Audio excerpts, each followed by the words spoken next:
اعظم کی جوتیوں کا صدقہ ہے. اگر وہ لوگ محنت نہ کرتے اور قربانیاں نہ دیتے تو تم تو ہمیشہ سے غلام تھے اور غلام رہتے. اور ایک اور تجربہ کرو, جس نے اپنے بڑوں کی بے عزتی کی پھر اللہ میاں بھی بڑوں کے ساتھ ہو جاتا ہے. چھوٹی سی زندگی میں ہم نے یہ تجربہ کیا, جس نے صحابہ کرام کی مخالفت کی, اناد کیا, دشمنی مول لی, خدا کی قسم خدا کی زمین نے جواب دے دیا کہ میرے یہاں تیرے لیے کوئی جگہ نہیں. ہم نے ایسے لوگ بھی دیکھے زمین تنگ ہو گئی, حکمران کے لیے تنگ ہو گئی, فقیروں کے لیے نہیں. فقیروں کے لیے تو ساری زمین کھلی ہے. اب تم جتنے سرکاری ملازم ہو چھٹی لو گے, درخواست دو گے, بیمار بنو گے, 60 ٹکٹ پیش کرو گے, یاروں کی موج ہے, جدھر جائے چلے جائے. اس لیے کہ ہم اللہ اور اس کے رسول کے سوا کسی کے ملازم نہیں. ہم اگر سپاہی ہیں تو محمد مصطفیٰ صلی اللہ علیہ وسلم کے, ہم رضاکار ہیں سرکار مدینہ کے, ہم غلام ہیں آقا دو عالم کے, اور ہم جانثار ہیں محمد مصطفیٰ صلی اللہ علیہ وسلم کے. ارے حضور کے مقام کو تو کیا سمجھے گا جب حضور کے وزیروں کی اور چاروں طرف جانثاروں کی برائی کرتا ہے. ماشاءاللہ ماشاءاللہ. مکہ مکرمہ میں 13 سال مدنی کریم صلی اللہ علیہ وسلم نے گزارے. کیا کہنا, سبحان اللہ سبحان اللہ. میں تو حیران تھا, شیروانی صاحب قرارداد پیش کر رہے تھے کہ صحابہ کرام کے ناموں کی بھی چھٹی کرو. میرا تجربہ 35 برس کا یہ ہے کہ جتنے مریں گے, جتنے پیدا ہوں گے, سارے سال کی چھٹی بے شک ہو جائے لیکن صحابہ کرام کی چھٹی نہیں کرنی. ویسے کسی حکومت کو مستقل چھٹی مل جائے تو اور بات ہے.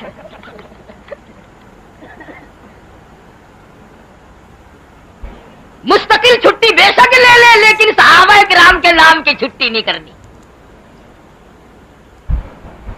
آپ لوگوں نے سنا ہوگا کہ حضور صلی اللہ علیہ وسلم کو مکہ مکرمہ کی گلیوں میں پتھر لگے. یہ جتنے جھنگشہر کے لوگ, ارد گرد کے لوگ بیٹھے ہیں, جب حضور صلی اللہ علیہ وسلم کو پتھر مارتے تھے مکے والے, تم وہاں پہ تھے. تمہارے باپ دادا, ان کے باپ دادا, چلے جاؤ اوپر کو گاجر مولی کی طرح, ان سے بڑے تھے, اور اگر ہوتے تو پتھر ہی مارتے. ہاں, اس زمانہ میں آقا کا ساتھ دینا کوئی مذاق نہ تھا. جس نے ساتھ دیا اس کی قبر سے جا کے پوچھ تیری جان کو کیا بنی تھی. تو 1400 سال کے بعد کلمہ دروازے پہ تجھے پڑا ہوا مل گیا, تو کیا محبت کرے گا, تو کیا عشق اپنائے گا, تو کیا جانثاری کرے گا. تو حضور کے ان جانثاروں کی قدر نہیں کرتا جنہوں نے حضور اکرم صلی اللہ علیہ وسلم کے چاروں طرف کھڑے ہو کر پتھر کھائے. تم نے کب ساتھ دیا سرکار مدینہ صلی اللہ علیہ وسلم کا؟